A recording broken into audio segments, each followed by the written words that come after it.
think we need to first make a distinction between sort of subjective purpose and objective purpose. So right now, if there is nothing to strive for in your life, like one of the consequences of that for many people is like they get depressed and they feel down or unmotivated and the world is boring. And now that is something that at technological maturity you could fix. You could pop a pill that would give you motivation and fascination and interest. I mean, we already have sort of primitive versions of that today, right? But they come with side effects and addiction potential. But you could imagine like the super drug that would give you like the exact effect you wanted minus all the side effects.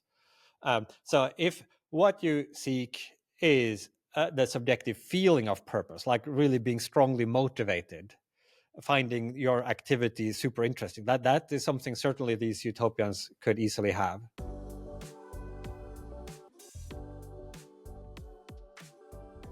Nick, welcome to the Book Thinkers Life-Changing Books podcast. I'm going to dive right into my first question. Can you please explain what a post-scarcity utopia is for our audience?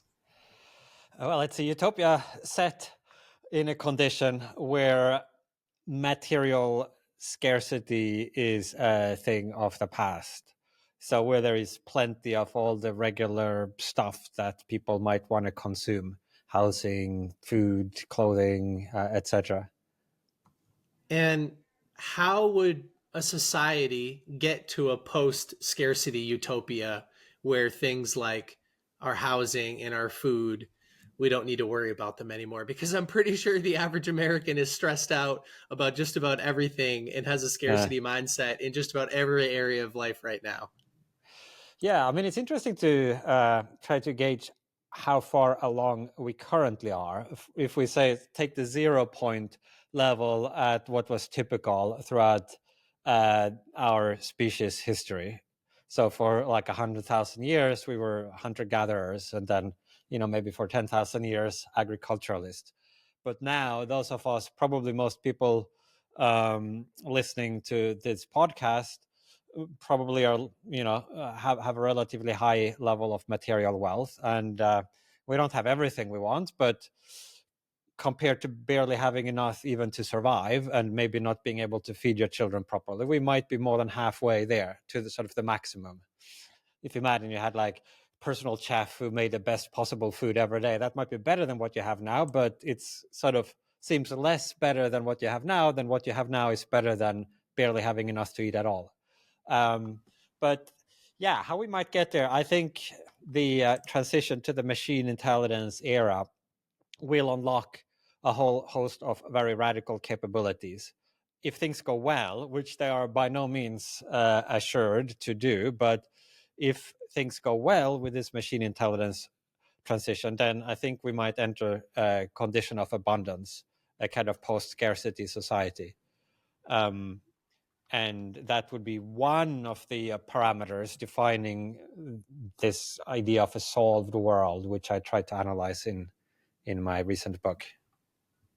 So if the scale from 0 to 100, scarcity to post scarcity, maybe we're about halfway there and it took 110,000 years.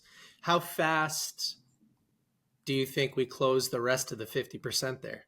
Yeah, I mean, so it did take like 150,000 years, but really most of the progress in our material condition happened just in the last couple of 100 years. For almost all of these, like 100,000 years plus, average income didn't increase. Because like as we figured out how to be a little bit more economically productive, there were more of us, so the population grew. And like the average income was still subsistence throughout this entire period, really up until the Industrial Revolution. And since then, economic growth has been so fast that even though population has also grown, it hasn't quite managed to keep up. And that's the only way you can have raising per capita income. But yeah, so I mean, like, well, yeah. So where we are now, I mean, so think of a gamble. Like if somebody presented you with the option, you have a 50% chance, if you choose to take this gamble, of getting the best possible material condition, like total abundance, but a 50% chance of falling straight back to subsistence level. So you eat like gruel for breakfast and cabbages for dinner, maybe, and you sleep, on a bed, but it's flea infested and it's really cold in the winter. Maybe you don't freeze to death, but you really like. So would you take that gamble? I think many people would say no. I think that's not really. You need better than 50% odds, perhaps, to take such a gamble. But this is if we are talking only about material improvements, like just having more stuff. I think that really gives us a very limited view of the potential upside. You could imagine much more profound improvements to the human condition, particularly, maybe the easiest thing is improved medical technologies that would allow us to live much longer lives, longer and healthier lives. And kind of the attractiveness of that, I guess, maybe increases as you sort of get closer to aging and death yourself. Like some people who are like on their final breaths would give anything just for an extra month of life. And then on top of that, you could imagine various unlocks. So different ways of enhancing basic human biological capacities. So not just staying alive and healthy, but maybe upgrades to your cognitive capacities or emotional well-being levels and so forth. So I'm really curious about, we have in the United States, even there's still like starving children, and we have starving children in Africa. Growing up, that was always something that my parents said, eat your food because there's starving kids in Africa, even though that didn't really compute for me. But I'm curious, Yeah. like, how do you think, like, for, we going from where we are today to this utopian state, like, what are the first steps? Like, how do we solve things like hunger in this world and those other problems that we seem to not have yet solved?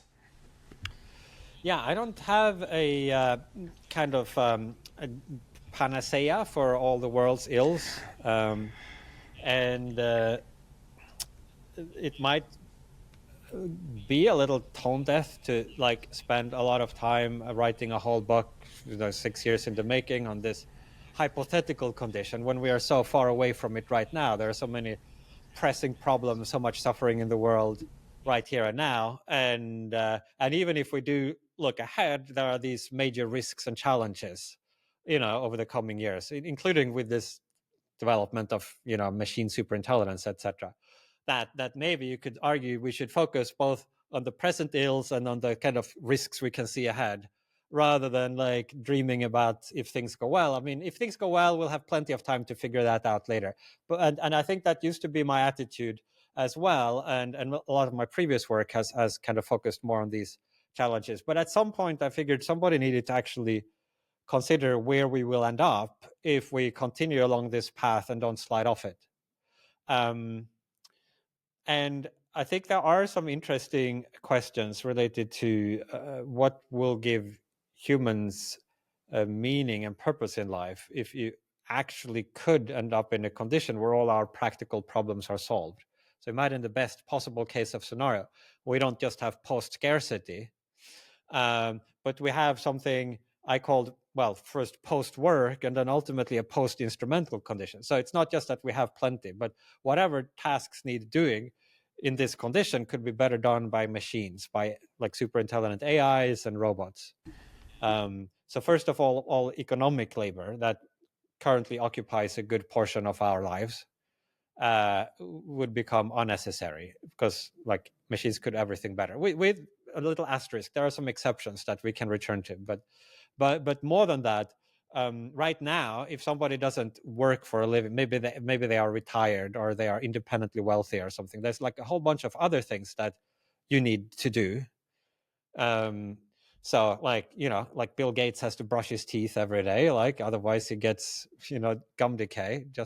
And if you want to be like healthy, you might have to spend a certain effort exercising, going to the gym, and you might think, well, even in this kind of maximally technologically mature condition, we have super intelligence, they invent all kinds of technologies, run the whole economy. You couldn't sort of hire a robot to go to the gym on your behalf. Like there's a bunch of stuff you have to do yourself. So maybe in this kind of post-work condition, we would all be doing those things. Um, But if you think about it more carefully, I think that's not correct. Like amongst the technological affordances at technological maturity would be the ability to like pop a pill that would induce the same physiological effects in your body as spending an hour lifting weights would currently. And so it seems to kind of put a little question mark on top of a lot of the activities that currently fill our lives. You could still do them maybe, but they would seem kind of pointless. Yeah, I think that's so interesting because like even today we're kind of struggling with this purposelessness. I think that a lot of the people, it's this way in the US even, it's like people are struggling to almost like create this thing called meaning or purpose in their own lives. So it's like thinking about a world that's completely solved. It's like, man, why would we keep going? Why would we continue on? So like, what are your thoughts around that? I'd love to know. Yeah, I think we need to first make a distinction between sort of subjective purpose and objective purpose. So right now, if there is nothing to strive for in your life, like one of the consequences of that for many people is like they get depressed and they feel down or unmotivated and the world is boring. And now that is something that at technological maturity you could fix. You could pop a pill that would give you motivation and fascination and interest. I mean, we already have sort of primitive versions of that today, right? But they come with side effects and addiction potential. But you could imagine like the super drug that would give you like the exact effect you wanted minus all the side effects. So if what you seek is the subjective feeling of purpose, like really being strongly motivated, finding your activity super interesting, that is something certainly these utopians could easily have. However, you might want something more than that, not just a subjective experience, but some actually worthwhile thing to strive for that really matters, not just subjectively, but objectively. And there is a potential challenge, right? Because in this utopian condition, you wouldn't be needed for most of the things that you currently like. So right now, people, maybe base a sense of self-worth on being a breadwinner, right? You make some contribution to the world at large, or at least maybe to your family or to somebody, like make some positive. But that's a lot harder if like the robots could do all of what you could do and do it more efficiently. So there might be this kind of purpose problem. Yeah. And and I think there are like ways to at least partially overcome that, but it is one of the considerations if one tries to reflect on just how good could one of these utopian lives be at technological maturity. They would have a whole bunch of other stuff like pleasure, longevity, health, wealth, like all kinds of things. Those boxes you could easily tick. There's like where it gets more iffy are certain values that are sort of more subtle and that like revolves around interestingness, significance, purpose, meaning. Yeah, one of the reasons I was really looking forward to this conversation, Nick, is because this subject that we're talking about right now and that your book is all about has become one of the predominant discussions taking place with friends and family at the dinner table and on car rides. And when you bump into somebody, it's just happening. And over here in the West, hey, what do you do is the first question that people ask. And oftentimes, what do you do is associated with your profession, and labor is going to become unnecessary at some point in the future. And even if you go back to some of the great philosophers and you look at Aristotle with his idea of eudaimonia, which is like the great life, it was health, wealth, love, and relationships, happiness. It's like, well, health, check that box, like you said. Wealth, check that box, like you said. Relationships, we don't need to get meaning from them anymore. We're not striving to provide for our families anymore. I am curious what your thoughts are on how artificial intelligence overlaps with spirituality and religion moving forward. What do you think happens in this utopian society as it relates to God and things of that nature?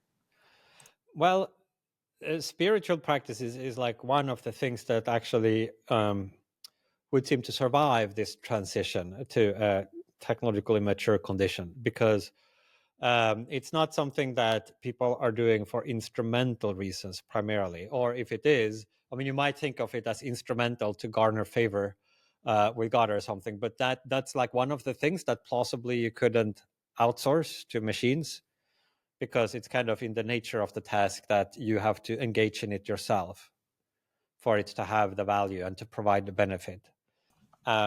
So it might be that in this condition, there would be more time and more attention to focus on these ultimate pursuits and spiritual practices than we have time for today. I mean, even pious people, for the most part, spend most of their hours, cooking food, cleaning the house, getting a paycheck, driving the kids to school, like doing all the kind of things that need to be done.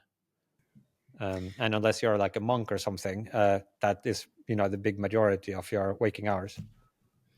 What else other than spiritual practices do you think will survive and still be required or needed to be done by a human or by oneself?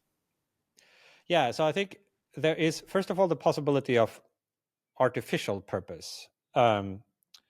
This is maybe best illustrated if we think of what it is to play games, where you set yourself some arbitrary goal. Like, let's suppose you're doing golf, right? There's no particular external reason why the ball needs to travel through the holes. You just make up that's now going to be my goal, to get the ball into a sequence of holes. Moreover, I'm going to limit myself to this very inefficient means. I can't just pick it up and put it there. It would be easier, right? You have to hit it with a club.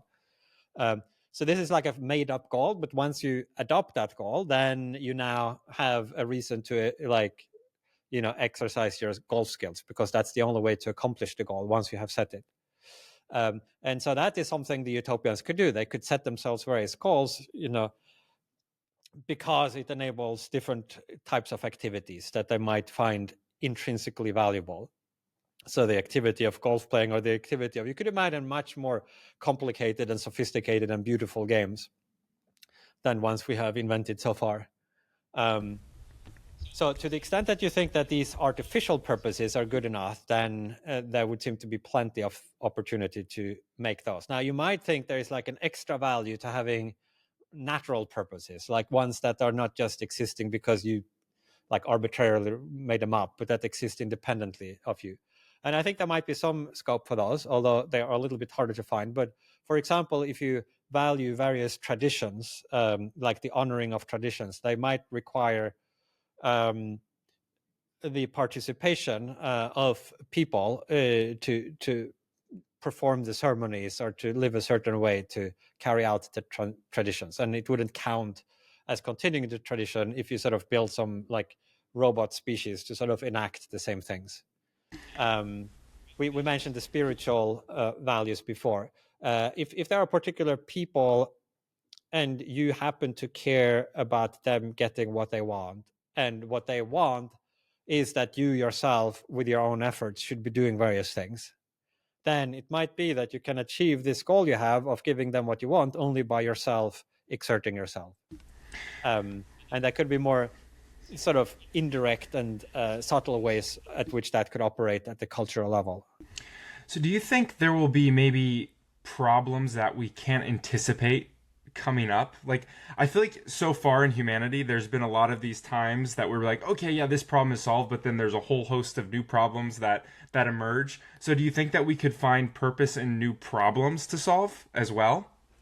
I'm sitting here today with Ken Rusk, who has done hundreds of millions of dollars in business. He's also sold tens of thousands of books and changed countless lives. We're sitting here today because he is sponsoring today's episode. So Ken, tell everybody about your course. Well, thank you. I built a course called The Path to a Successful Life. It's designed around trying to get somebody unstuck. You know, sometimes you're feeling like you're kind of stuck in where you are and you're not really sure what you want your life to look like or how to go about getting it. Well, for the cost of about dinner and a movie and maybe the time you'd spend on a weekend, you can exactly what you want your future to look like and how to go about getting it. You know the power of vision. That's why you watch podcasts like this. So click the link below, get signed up, and let me know what your experience is like. No, other than these artificial purposes and artificial problems that we create for the sake of having problems and purposes. Because AGI is a general method for solving problems, including new problems, right? That's how we solve new problems that come up. We discover the problem using our brains, and then we figure out some way to solve them using our brains, and we execute that plan using our brains. But if you had AIs that could do everything that our brains can do, then whatever new problems crop up, they could notice them and figure out a solution and implement it. So in that sense, this technology is kind of quite fundamentally different from all the other ways of automating specific tasks or having like tools that make us more efficient.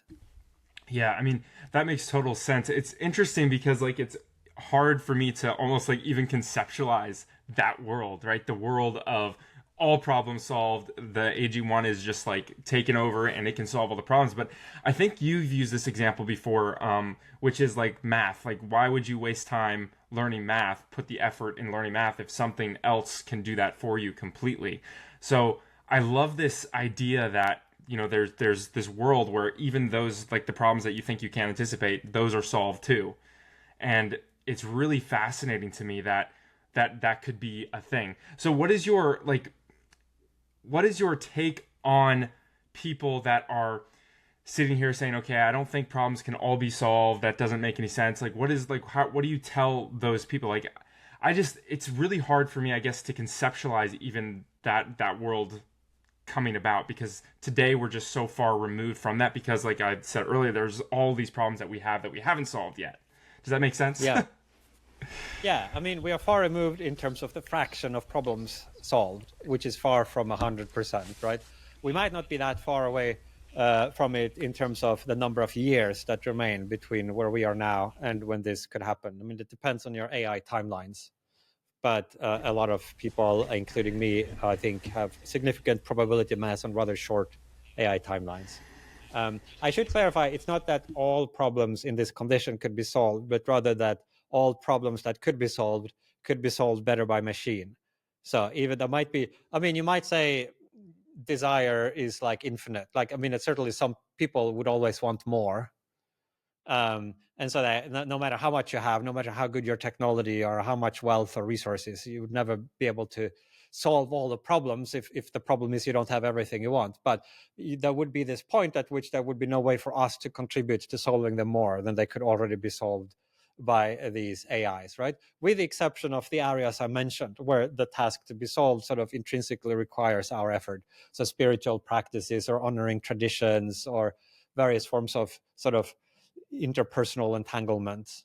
Like if somebody wants to be like the exclusive love interest of a particular person, if there are more than two people who want that, they can't both have what they want. But if what they each want is not just some replica of the love interest, then like there could be all ways in which like there is still kind of scarcity where we humans have like can supply whatever limited quantity of it there is.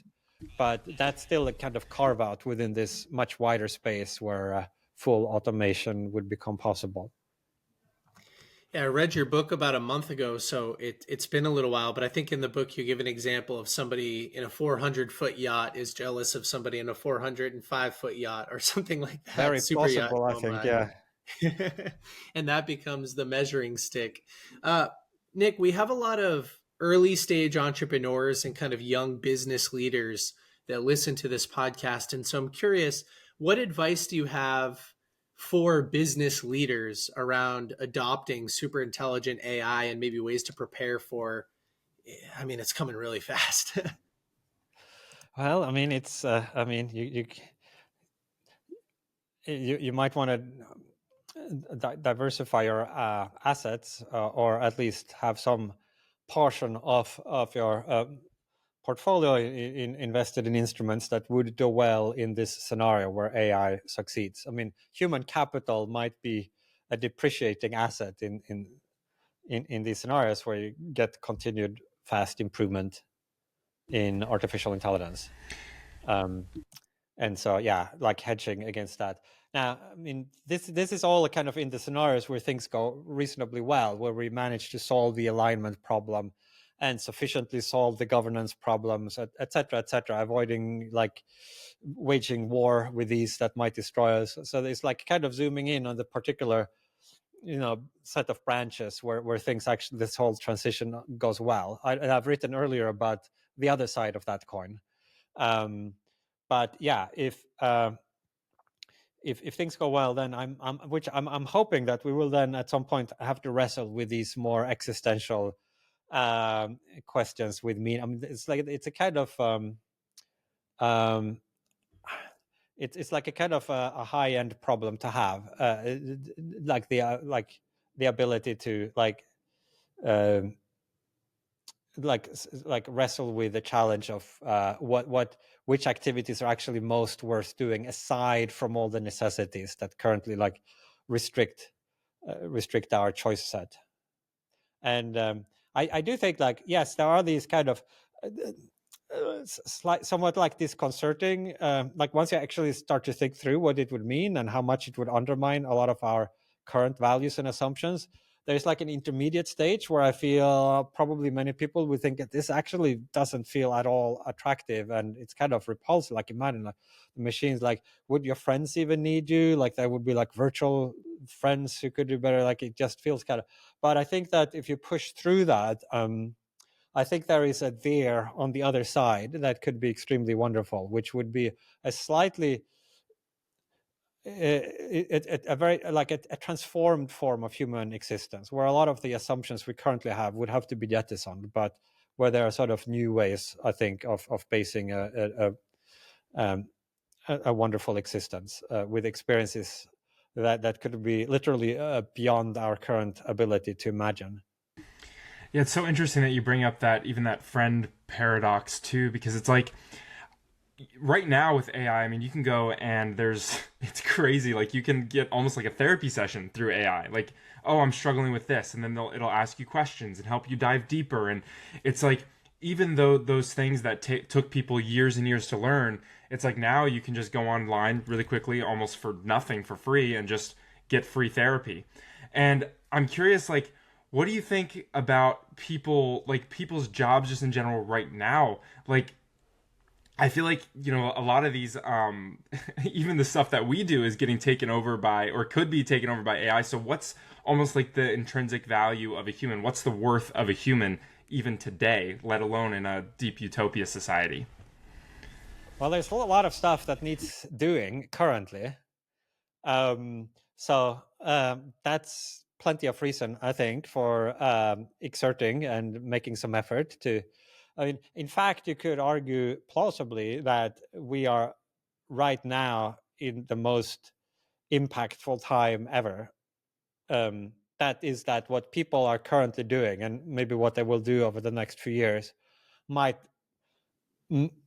do more to shape the long-term trajectory of human civilization than what people did during any other short period in the past. Because if they, especially if these scenarios are correct, or we were kind of on the verge of developing AGI and other transformative technologies, like the choices, how well we manage this transition might plausibly shape outcomes millions of years into the future. And so we are living at this very special moment in history. And this is one of the things we have over the utopians. Like if you want to have a positive impact on the world, it might be really hard for utopians because there are hopefully no horrors and miseries and big needs, and whatever there is could anyway be done, taken better care of by the machines. So they might not be able to really improve the world. But we seem to be in this position where we have unique opportunities to do that. So if purpose is what you want, then like go for it now, because now is like the golden time for purpose. I'll ask one final question because we're getting towards the end here. Nick, having followed your work for a little while, it seems like you might be a little bit more positive or optimistic or maybe just objective about the future of AI. Would you agree with that statement? How have your thoughts changed over the last handful of years? No, the optimism, pessimism, it's always been there. I think we don't know how this transition will pan out. And so when I wrote my previous book, Superintelligence, it focused more pages on the risks and downsides.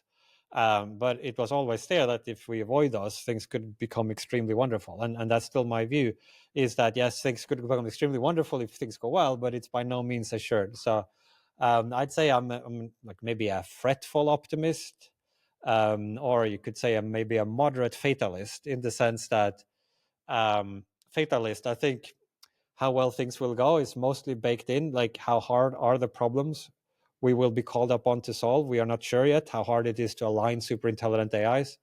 If they are easy, we'll probably make it through. If they are hard, we probably won't. So that's the fatalism part, but moderate in the sense that to some degree, the odds can also be improved if we get our act together and work cooperatively and like put our best foot forward. We can maybe nudge the odds a little bit in the favorable direction. Do you have any advice to people that are operating in this world of AI as far as like maybe ethics they should follow or rules they should follow to get us there in a maybe more cooperative way? Well, there is one area. So like the alignment problem has now become much more broadly recognized than it was back when I was starting to work on this. At that point, people were dismissing us like, oh, science fiction, futurism. Now all the frontier AI labs have research groups trying to develop scalable methods for AI alignment. And the governance problem is starting, as of the last couple of years, to attract the attention of world leaders with statements coming out from the White House and 10 Downing Street and Europe, etc. And there is a third challenge, though, that has as yet not received as much attention, but I think may become equally important. And that is the problem of the ethics of digital minds. We will create these sophisticated, complex digital minds, some of which might have moral status, meaning it matters not just what they do to us or what we do to each other using these AI tools, but also what we do to them. And so figuring out how to recognize and respect the moral patiency of some of these sophisticated digital minds that we are creating, I think is a huge challenge. Initially, a philosophical challenge to figure out what it even means to be nice to AIs, and then ultimately a practical and policy challenge, how to sort of, get that some reasonable framework implemented globally. It's really difficult and perplexing, but I think will be needed to actually get a utopian future, as opposed to a future where there's like a kind of a little human master class and then like a vast slave empire of suffering digital minds. Most minds in the future might well be digital, so it matters a great deal that the future goes well for them also. It's really interesting you bring up being nice, because I feel like people have a hard time being nice to other people. And then it's like, oh, but be nice to this digital mind too. That is like, it's a computer. So why does it matter? Does it have feelings? Like those questions come up too, Yeah. And the claim is that it's plausible that as we develop increasingly sophisticated machines, that some of them might have conscious experiences, the ability to suffer. They might have goals, preferences, life ambitions, the ability to enter into reciprocal relationships with other humans. A lot of the properties that, say, moral philosophers think might undergird moral status plausibly could be instantiated in digital minds as well as biological minds. But undoubtedly, it will be a big challenge for us for our empathy to extend in. I mean, it's hard enough. We have like pigs in gestation crates and treating a lot of animals horribly, but they at least have like faces and they can squeak and they sort of resemble us in many obvious ways. Where if it's like an invisible process running inside a data center, it will be so much harder for human empathy to kind of reach in there and recognize what actually morally matters. So hence I'm flagging it as a big challenge. I don't have a great plan for solving it, but I'm hoping we can eventually figure something out. Yeah, it's really interesting. Right now, I'm just like, I'll be nice to the AI. So anytime I'm always like talking to it, I'm like saying, thank you. Thanks for your help. I appreciate you. All those things. Yeah. It's a good start, at least. Yeah, especially like I think of it in the way of, man, like if these intelligences have the ability to govern us and to control us, like it's probably good to be nice to them, even starting out. Yeah, I think like approaching the future with a sort of mindset of expansive generosity, even if initially maybe it means like we sometimes give moral consideration or generosity to things that don't actually matter. There is no there. It's better to err on the side of inclusivity than to err on the other side. And I think it does make the future more likely to go well if we approach it with that sense of sort of benevolence and kindness. And maybe we like are too kind on some occasions, but we can figure that out later. But it's like a better direction to go in, I think. Yeah, yeah. Well, I love that. Nick, do you have any other questions before I get my wrap-up questions here? No, I mean the book is here. Big fat book, but you can feel virtuous if you read it, because it's like a philosophy book that's difficult. So if you make it through, you'll have accomplished something. Yeah, I tell you what, I'm about halfway through, and I have felt a lot smarter by then. I'm like, oh yeah, this is great. There is some. Nick said it at the beginning of our chat, but he was like, it's one of those books that you want to stop and you want to think about every like page that you go through. It's like, whoa, this is really interesting. Whoa, and then I've even journaled about some of it. Like it's a very insightful book, and I think it's really cool to even just conceptualize this possible future of not only just like utopia, but like even better than utopia. And I forget exactly the term that you use for that, but I love this idea, and it's a fun book to go through for sure. Where can people go to find out a little bit more about you and follow along on your journey? Nickbostrom.com is my website. I have my papers and stuff there. That's the best. I'm not really active on social media, so my homepage, good old-fashioned homepage, is where I would look first. Perfect. Yeah, and we'll make sure we link that in the show notes. All right, I like to ask every single one of our guests this question, and it's this: you pass away, but you can leave the world. So all the books and everything that you put out, all your blogs, your posts, everything disappears. All your work disappears, but you can leave the world with a single piece of advice. What would it be? I'd want to. I mean, assuming the world actually was going to listen to it, I'd want to give that some thought.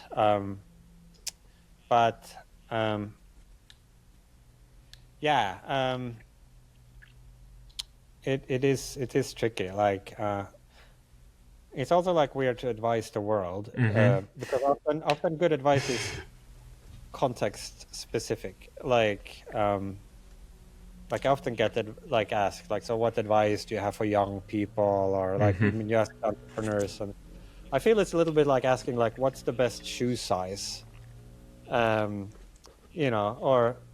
because it depends, right, on the person. Like, so some people may be well advised to,